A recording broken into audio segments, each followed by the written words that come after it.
우리 임마누엘 우리의 삶에 오시는 날을 오늘도 기대하면서 살아가길 주의 이름으로 축복합니다.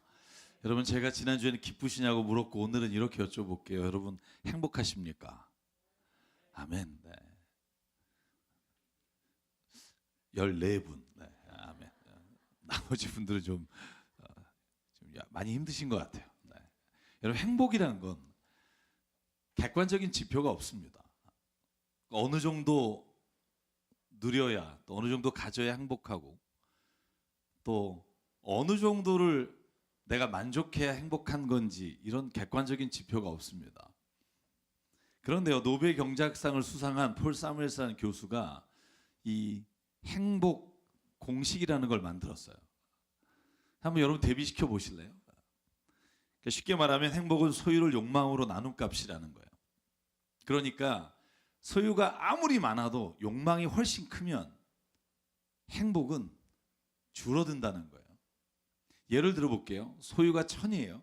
그런데 욕망이 1000이면 행복지수는 1입니다.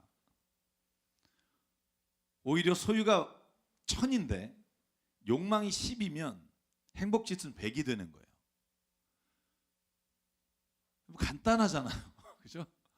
행복해지려면 두 가지의 변수 중에 하나를 내가 포기하거나 더 하면 돼요. 예를 들면 내가 소유가 작아요. 내가 많지가 않아. 그러면 욕망을 줄이면 행복값은 높아진다는 거예요. 반대로 내가 소유가 비록 적지만 욕망이 정말 많다. 난 정말 이 욕망을 꼭 채워야 되겠다. 그러면 본인은 어쩔 수 없이 행복지수는 떨어질 수밖에 없다는 거예요. 여러분, 그런데 사람은요, 욕망을 줄이진 않아요. 여러분, 행복하려면 이 둘 중에 하나의 변수를 조정하면 되는데 어느 누구도 욕망을 줄이지 않아요. 소유를 늘리려고 해요. 그래서 내가 더 행복해지길 바라요. 여러분, 그래서 결과가 뭐냐 하면 우리는 많은 것을 더 누리고 더 예전보다 소유가 커졌음에도 불구하고 행복은 줄어든다는 거예요. 행복하다는 마음은 줄어든다는 거예요. 풍요로워졌지만 그 안에 더 빈곤해지고, 내가 불행하다고 생각하는 사람이 많고, 우울증과 공황장애 그리고 무기력에 빠진 사람이 너무나 많다는 거예요. 여러분, 2021년 작년 조사에 따르면 나는 번아웃 됐다, 무기력하다, 진짜 삶에 의욕이 없다, 내가 왜 사는지 모르겠다는 사람이 한 번 정도 경험한 사람이 설문지 조사한 사람이 64%예요. 한 번은 작년에 난 진짜 왜 사는지 모르겠다, 이제 삶의 의욕을 잃었다, 이렇게 한 번쯤 다 생각했다는 거예요. 여러분 어떠신지 모르겠습니다. 여러분, 이런 무기력에 빠진 경험이 있거나 아니면 지금 그 상황 가운데 있다면 오늘 저희가 함께 읽은 성경에 나오는 우리 38년 된 병자를 한번 같이 읽어보길 바라요.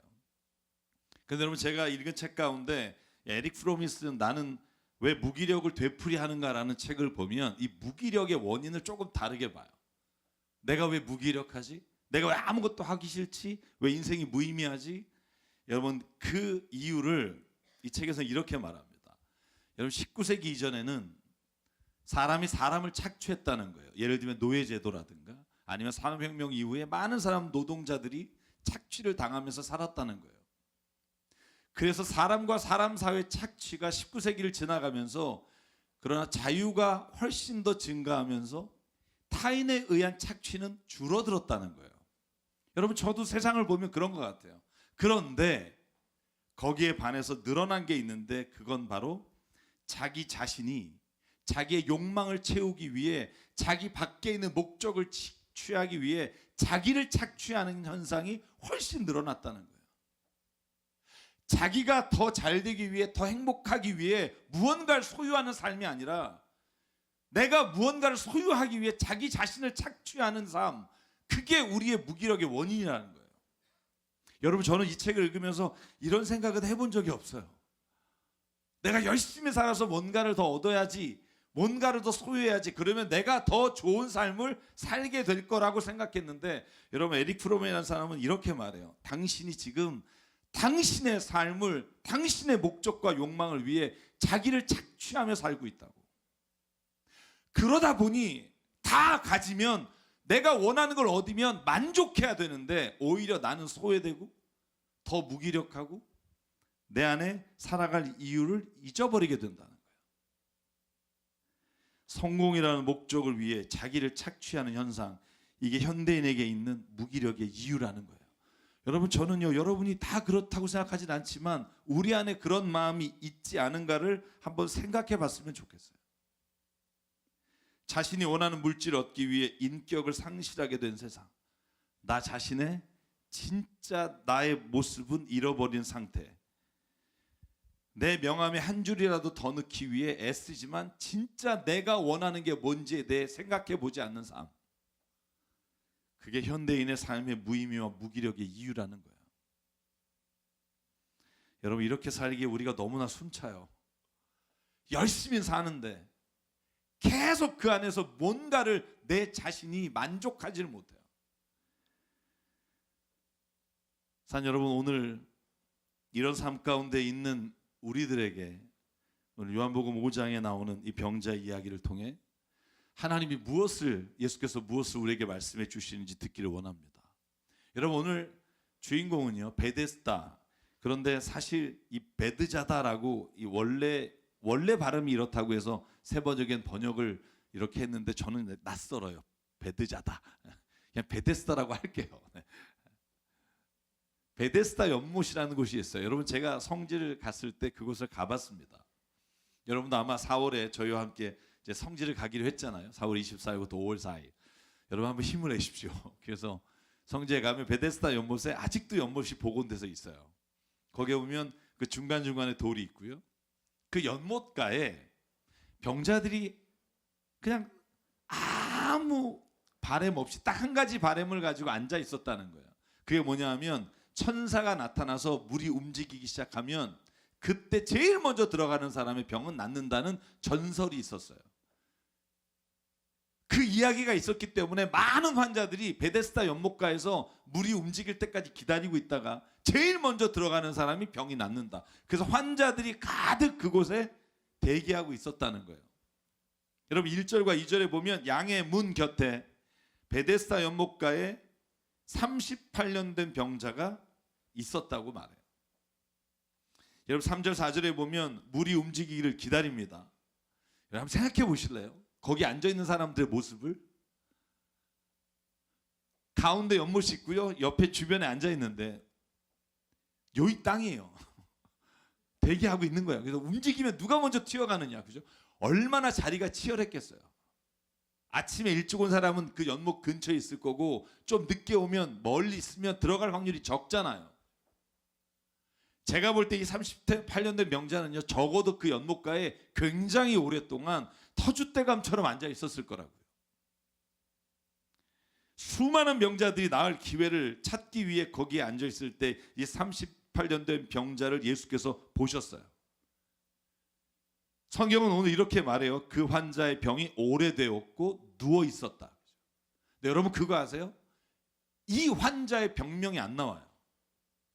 여러분, 예수께서 고친 모든 환자는 병명이 나옵니다. 시각 장애인이었더라, 안진뱅이였더라, 아니면 그가 중풍병 환자였더라, 문둥병 환자였더라. 여러분, 그런데 이 환자는요, 어디가 아팠다는 얘기가 없어요. 그냥 병이 오래되고 누워 있었다. 그래서 저도 그렇지만 많은 사람들이 이건 어떤 육신의 질병이 아니라 그 환자가 오랫동안 모든 일에 실패하고 인생에서 모든 절망과 좌절을 맛보고 이 우울증과 공황장애와 같은 병이 아니었을까라고 추측해요. 왜냐하면 그 다음 장면을 보면 더 그 이야기가 설득력이 있어요. 예수께서 이렇게 물어보세요. 네가 낫기를 원하느냐? 여러분, 예수님이 오셔서 네가 낫기를 원하느냐? 아니, 다른 누군가가 와서 낫기를 원하냐고 물으면 뭐라고 말해야 돼요? 상식적이면. 여러분 좀 관심 좀 가져주십시오, 저한테. 네, 그래야 돼요. 네. 낫고 싶습니다.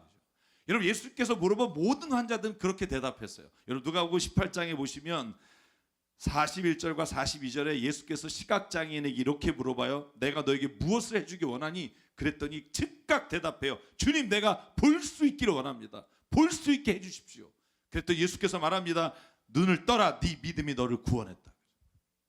그런데 오늘 이 환자는 네가 낫기를 원하느냐? 그럴 때 그는 대답이 이렇습니다.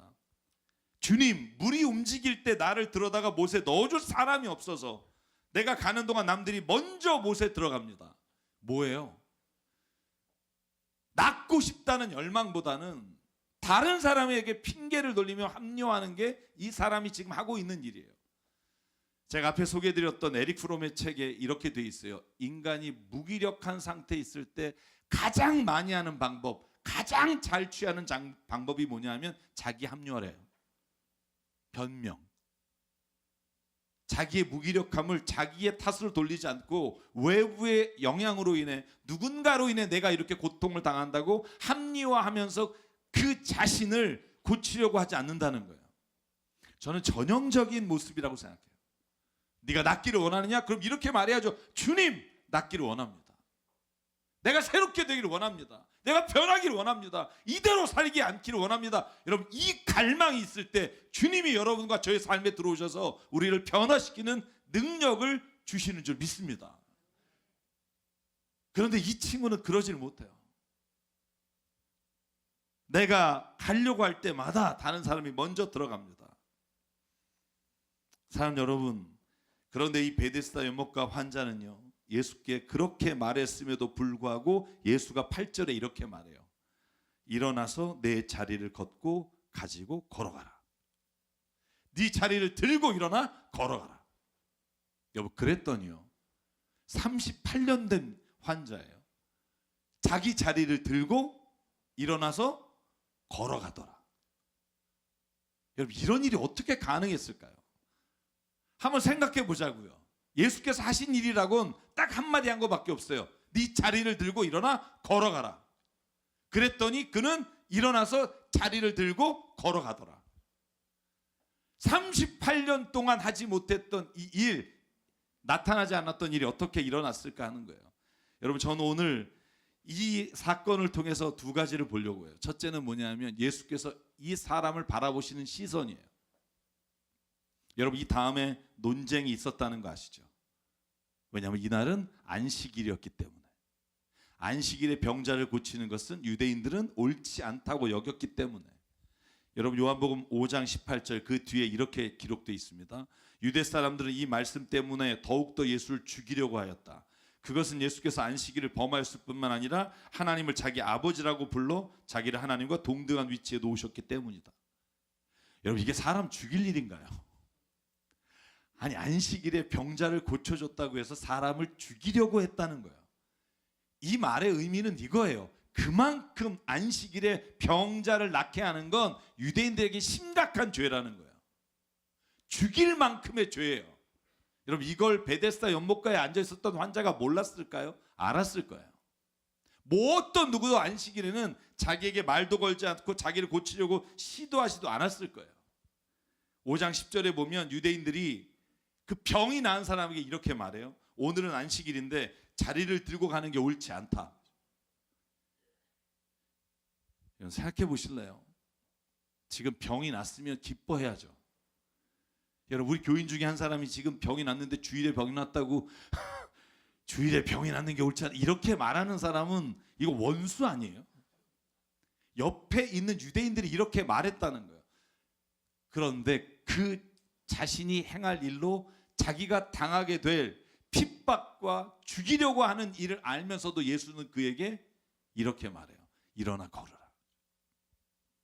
사랑 여러분, 저는요, 우리가 예수님을 알고 난 다음에, 믿고 난 다음에 가장 큰 변화가 무엇이냐고 묻는다면 저는 내 자신이 얼마나 가치 있고 소중한 존재인지를 우리가 하나님의 창조 역사 안에서 발견하게 되는 은혜라고 믿습니다. 여러분, 믿으십니까?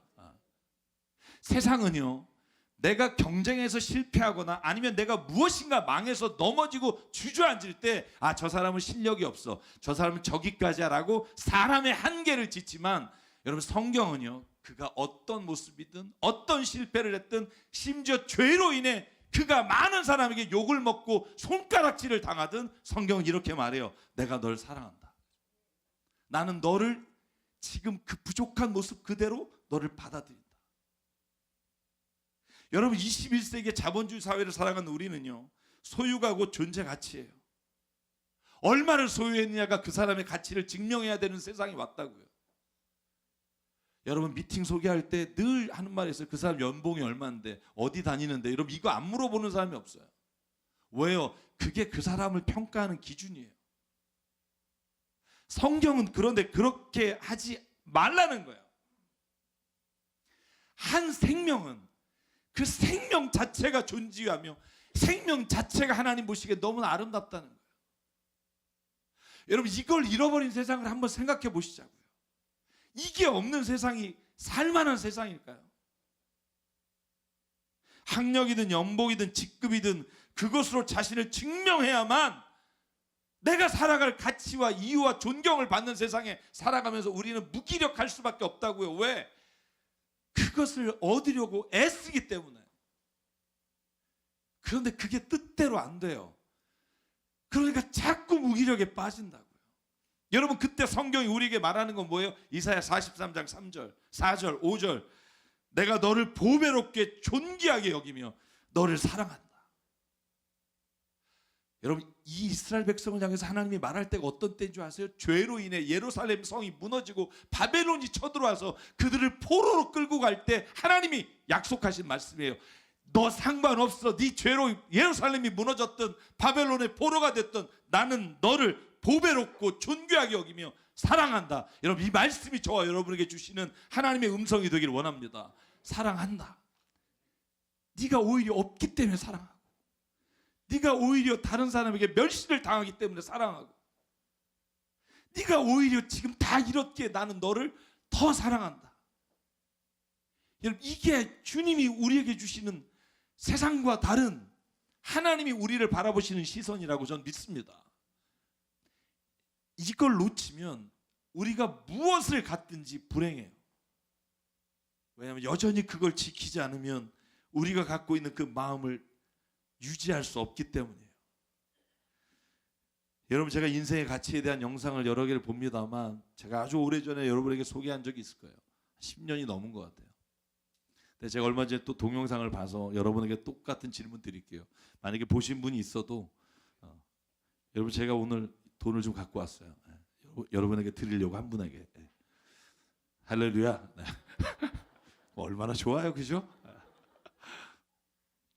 자, 혹시 제가 5만 원 오늘 누군가에게 드리겠습니다. 그러면 받으실 분 한번 손 들어 보실래요? 네. 한 명이라고? 이 거짓말. 자, 예배 끝난 후에 드릴게요. 제가 한 분을 선택해서. 자, 받고 싶으신 분 손 드십시오. 네. 진심으로. 네. 아, 이쪽도 있었군요. 아, 네. 자, 그러면 제가 죄송합니다만 이 돈을 좀 이렇게 좀 네, 이렇게 좀 네, 팽개치고요. 비비고요. 네. 자, 이래도 이 돈을 받고 싶으신 분 손 들어 보십시오. 이런. 자, 제가 한 번 더 볼게요. 여러분이 집기도 싫게. 네. 자, 이래도 이 돈을 받고 싶은 사람 손 들어 보세요. 왜 이러시죠? 미국의 교수님이 수업에서 이 일을 했어요. 아마 동영상 아마 찾아보면 유튜브에 있습니다. 여러분 이게 구겨졌던, 침을 뱉던, 누가 밟고 지나갔던 이 돈을 가지려고 해요. 왜냐하면 이 돈의 가치는 돈에 있지 않아요. 이 돈을 사용하는 사람에게 있다고요. 만약에 돈의 가치가 돈 자체에 있다면 우리는 이걸 안 가질 거예요. 그런데 우린 이걸 가지고 5만 원의 가치를 우리가 서로 인정하고 쓰기 때문에 가져요. 여러분 우리의 가치가 우리에게 있다고 생각하잖아요. 그러니까 자꾸 우리가 뭘 해야 가치를 인정받으려고 사람에게 애쓰고 살잖아요. 하나님이 예수님 통해서 우리에게 하신 말씀이 뭐냐 하면 애쓰지 말라는 거예요. 왜냐하면 그 애씀이 너를 더 힘들게 할 뿐만 아니라 불행하게 한다는 거예요. 너의 가치는 너에게 있는 게 아니라 너를 창조하신 분이, 너를 향해 말한 그 말씀의 가치가 있다는 거예요. 너는 보배롭고 존귀하며 너는 사랑스럽고, 만약에 내가 너를 얻으려면 내가 모든 민족을 팔아서라도 너 하나를 얻기를 원한다. 여러분, 세상에서 우리가 살아가면서 경쟁하고 사람으로부터 인정받고 내가 무언가를 하지 않으면 퇴보되는 것 같은 느낌이 우리를 무기력하게 하지만, 여러분, 말씀 앞에, 주님 앞에 나올 때 그 마음을 버리고 주님 앞에 모두가 다 하나님의 사랑받는 존재인 걸 깨닫는 것, 그것이 교회인 줄 믿습니다. 그것을 잃어버린 교회마저도 상품의 가치와 사람의 가짐을 따라 평가한다면 여러분, 그게 어떻게 교회가 되겠어요? 오늘 베데스다 연못가에 38년 된 병자가 변명해요. 하나님, 주님, 나는요 누가 넣어주는 사람이 없었어요. 여러분, 내가 이렇게 변명하는 찌질이었음에도 불구하고 예수님은 탓하지 않아요. 정죄하지 않아요. 그리고 그에게 말해요. 알아, 일어나, 걸어가. 여러분, 주변의 사람들이 예수가 병을 고치는 걸 보고 욕하고 죽이려고 하는 걸 알면서도 자기를 가치 있게 인정해주고 일으켜주는 예수를 보고, 여러분, 그 베데스다 연못가의 그 환자가 어떤 마음이었을까요? 일어나자. 사랑 여러분, 저와 여러분에게 오늘 주님이 우리의 삶이 어떠한 모습인지 여전히 나는 너를 사랑한다. 여러분, 이 음성을 우리가 주님 안에서 듣지 못한다면 우리의 신앙은요, 세상에 다른 어떤 사람이 원하는 소유를 위한 믿음과 바뀔 게 없다는 거, 다를 게 없다는 거예요. 제가 좋아하는 찬양이 그 찬양이 있어요. 제가 기도회 때 자주 부르죠. 내 모습 이대로 사랑하시네, 연약함 그대로 사랑하시네, 나의 몸 모든 삶 주가 아시나니 날 인도하소서, 내 모습 이대로 사랑하시네, 연약함 그대로 사랑하시네, 나의 모든 발걸음 주가 아시나니 날 인도하소서. 여러분이요 잘났다고 생각할지 모르지만 하나님 앞에 똑같아요. 여러분이 무기력에 빠져 있을 때나 여러분이 뭔가 이루어서 성공했을 때나 주의 눈에는요 여러분은 가치 있고 보배로워요. 여러분, 그걸 어떻게 알 수 있어요? 여러분의 자녀를 보면 때로는 정말 이걸 어떻게 하지 하면서도 여러분 그냥 살아만 있어 줘라. 이게 마지막 부탁이잖아요. 그래, 너 자신을 포기하지만 마라. 그래, 그냥 견뎌다오. 이게 부모의 마음이잖아요.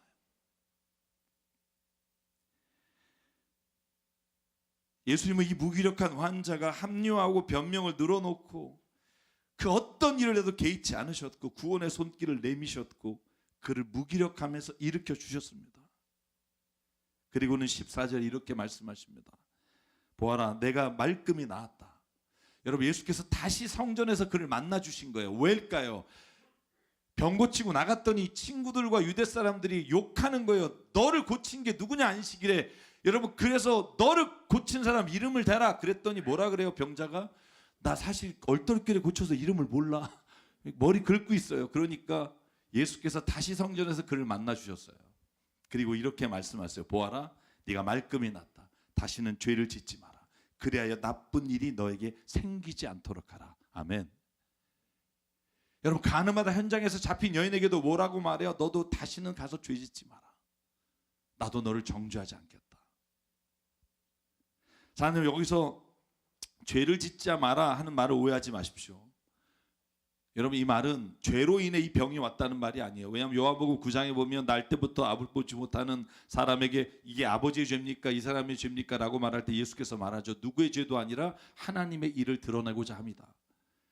그러니까 여기서 죄를 짓지 말라고 하는 말은 우리가 이렇게 신학적으로 설명해요.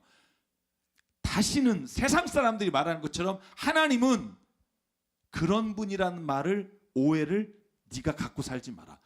하나님은 널 사랑하신다. 죄의 가장 큰 죄가 뭐예요? 하나님을 믿지 않는 죄예요. 다시는 죄를 짓지 마라. 그래서 더 나쁜 상황에 빠지지 마라. 저는 예수님이요, 그가 고침을 받고 세상에 나가면 또 세상에서는 또 네가 그렇게 살면 세상에서 어떻게 살려고 그러니라고 하는 말을 분명히 들을 거를 알았다는 거예요. 여러분, 교회에서 우리가 정말 믿음으로 하나님 앞에 나와서 예배드리고 기쁨으로 나가지만 세상에 나가면 뭐라 그래요? 사람들이 야, 너 그렇게 살면 안 돼. 그 끊임없는 세상의 가치관을 우리에게 돌아서게 하는 말을 하잖아요. 여러분, 저는 우리에게 예수께서 그렇게 말씀하시는 거예요. 너 그 말에 신경 쓰지 마. 하나님은 너를 여전히 어떤 상황에서 사랑하셔. 저는 오늘 이 예수님의 말씀이 우리에 향한 하나님의 말씀이 되기를 간절히 원합니다. 그러므로 사랑의 여러분, 우리가 주님 앞에 내가 너를 사랑한다, 너는 가치 있고 존귀한 자다, 이 말을 그냥 하는 말로 듣지 않고요, 세상의 소리가 아니라 정말 하나님이 나에게 주시는 말씀이라는 확신을 가지고 오늘 그 삶의 자리를 향해서 나가는 우리가 되길 주 이름으로 축복합니다. 제가 마지막으로 한 단어만 주목하고 끝나려고 해요. 요한복음 5장 9절에 나오는 한 단어예요. 곧이라는 단어예요. 저는 신앙에서 우리가 왜 회복이 느려지고 변화가 안 되는가, 딱 하나가 이유가 있다고 봐요. 하나님의 말씀을 듣고 기쁜데 그 말씀으로 인해 내가 회복됐는데 즉시 하나님 말씀을 순종하지 않기 때문이에요. 여러분, 씨 뿌린 자의 비유를 보면 그냥 길가에 떨어지거나 돌짝밭이나 가시밭에 떨어진 씨앗의 특징이 뭐냐 하면 말씀을 받고 기뻐요. 그런데 환난과 고통이 오거나 아니면 염려와 유혹이 오면 그 말씀을 잊어버린다고 돼 있어요. 사랑하는 여러분, 오늘 우리가 하나님으로부터 받은 이 말씀이 나에게 주신 말씀이라면 그 말씀을 곧 즉시 믿음으로 우리의 삶에 적용하고 살아가기 주의 이름으로 축복합니다. 즉시 걷어 일어나야지. 만약에 또 한 번 생각하다 보면 세상의 생각들이 우리를 엄습해서 우리를 주님을 신뢰하는 자리에서 벗어나게 이끌어가는 줄 믿습니다. 사랑하는 여러분, 그러므로 저는 말씀드리고 싶어요. 여러분, 주님은 오늘 당신을 사랑하시고요, 당신이 지금 어떤 상태에 있든지 당신을 결코 그대로 두지 않으시고 당신을 회복시키고 일으키시고 변화시키기를 원하시는 줄 믿습니다. 그러므로 이 시간에 외치십시오. 나는 고침을 받았다. 아멘. 그게 육신의 질병이든 마음의 병이든 내 인생에 대한 소망을 잃어버린 무기력이든 오늘 선포합니다. 당신은 하나님께서 고치셨습니다. 아멘. 이제 일어나 자리를 들고 걸어가십시오. 이 말을 즉시 순종하는 자에게 오늘 이 병자가 고침을 받은 것처럼 우리의 삶에 하나님이 그 능력과 권세로 사는 은혜를 부어주실 줄 믿습니다. 그래서 오늘 이 찬양 부르고 싶어요. 제가 주일에는 처음 부르는 것 같아요. 목요 기도회 때는 제가 이 찬양을 좀 자주 부릅니다. 가사가 딱 우리 현대인에게 맞는 가사인 것 같아요.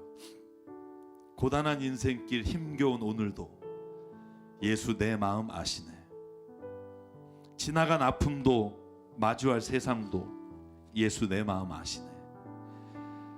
하루를 살아도 기쁨으로 가리 예수 늘 함께 하시네. 후회도 염려도 온전히 주께 맡기리 예수 늘 함께 하시네. 믿음의 눈을 들어 주를 보리라 이 또한 지나가리라. 주어진 내 삶의 시간 속에 주의 뜻을 알게 하옵소서. 이 찬양 부르실 때 이 가사가 우리의 기도가 되기를 바라고요. 오늘 주님 앞에 함께 믿음으로 고백하겠습니다.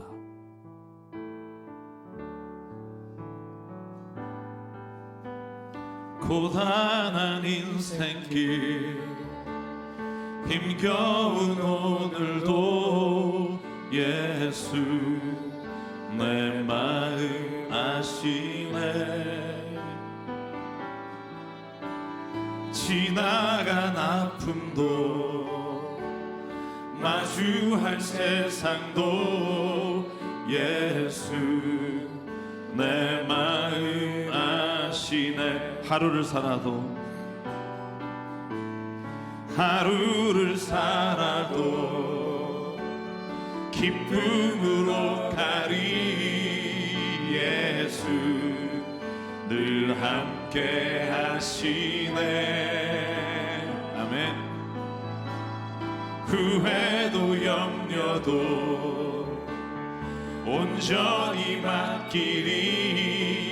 예수 늘 함께 하시네. 믿음의 눈 들어, 믿음의 눈 들어 주를 보리.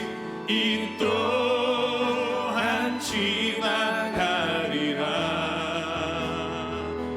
주어진 내 삶의 시간 속에 주의 뜻 알게 하소서. 우리 일어나서 한 번 더 고백할게요.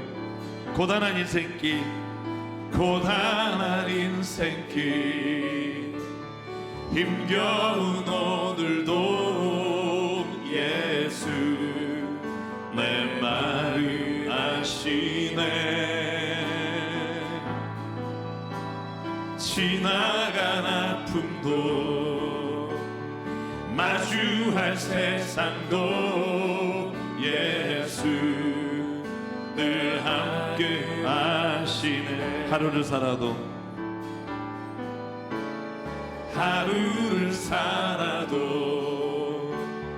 기쁨으로 가리. 예수 늘 함께 하시네. 후회도 염려도 온전히 맡기리. 예수 늘 함께. 우리가 눈을 들어 주님을 바라보며 나가길 원합니다.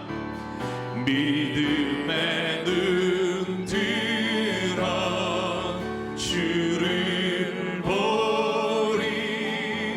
이 또한 지나가리라.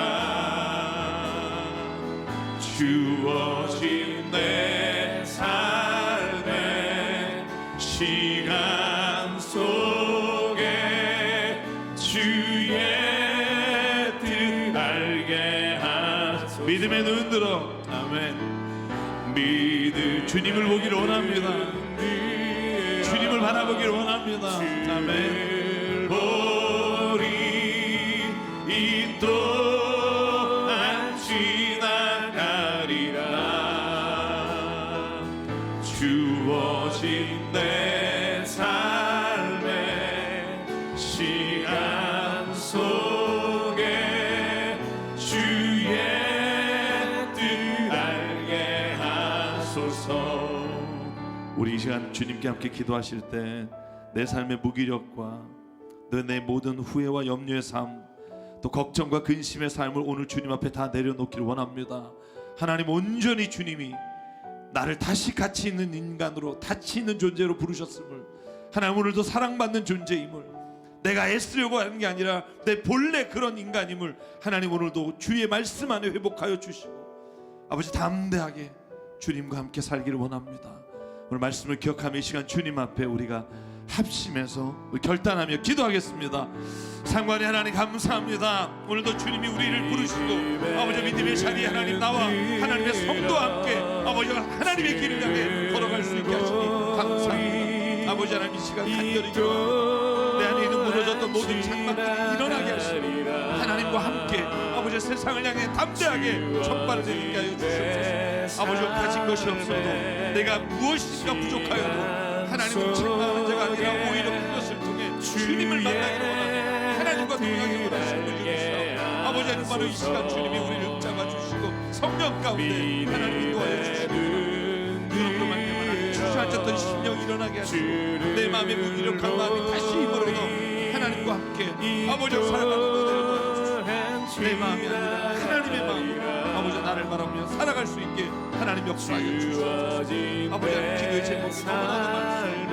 먼저 하나님 내가 하나님 앞에 존귀와 가치 있는 깨닫고 살아갈 수 있도록 하나님 주시옵소서. 성령 가운데 주시옵소서. 삶과 은혜 하나님, 오늘도 나를 있는 그대로 사랑하시고 나를 통해 주님 기뻐하다고 말씀하신 그 말씀을 의지하여 살아갑니다. 하나님, 사랑받으려고 애쓰다가 지치지 않게 하시고 세상에서 하나님 누군가로부터 인정받기 위해 애쓰다가 무기력한 자가 되지 않게 하시고, 하나님 온전히 내 자신이 세상에 주님 주신 것 기쁨으로 받아 욕망이 소유를 앞서지 않게 하셔서 부족하다가 아니라 하나님 주신 것으로 인해 만족하며 기쁘다는 말이 우리의 입에서 날마다 고백되게 하여 주시옵소서. 아버지 하나님, 간절히 기도합니다. 내가 소중하고 가치 있는 만큼 내 주변에 있는 그 어떤 사람도 소중하고 가치 있고 존귀하기에 함부로 대하지 않게 하시고 막말하지 않게 하시고, 누구를 대하든 하나님 주님의 주시는 마음으로 그를 대하여 이 땅에 하나님의 나라와 계절이 오게 하나님 우리를 통해 인도하여 주시옵소서. 특별히 하나님 자녀들을 위해 기도합니다. 아버지 하나님, 입시를 앞두고 있고 또한 하나님 결정해야 될 많은 일들이 있는 자녀들 하나님 주님 축복해 주시사, 그 자녀들이 하나님 세상의 가치로 판단되는 것에 아버지 자신을 거부할 수 있는 힘을 주시고, 하나님을 바라보며 하나님이 주신 가치와 존귀함으로 세상을 당당하게 살아가는 자녀로 하나님을 키울 수 있게 도와 주시옵소서. 오늘 우리에게 주신 생명과 시간과 달란트와 물질이 주님의 것임을 알아 이 시간 주님께 드립니다. 우리만을 위해서가 아니라 이 땅의 주의 사람들을 위해, 하나님의 나라를 위해 쓰이게 하여 주시옵소서. 이제는 우리 주 예수 그리스도의 은혜와 하나님 아버지의 무한하신 사랑과 성령님의 감동 감화 충만 교통 위로하심이 오늘 이 시간 주님 안에서 참 가치를 발견하고 무기력한 삶에서 일어나 걸어가기를 다짐하는 여기는 한 분 한 분 머리 위에, 그 가정과 일터 위에, 주님 세우신 교회 위에 지금부터 영원토록 함께 하시기를 간절히 축원하옵나이다. 아멘.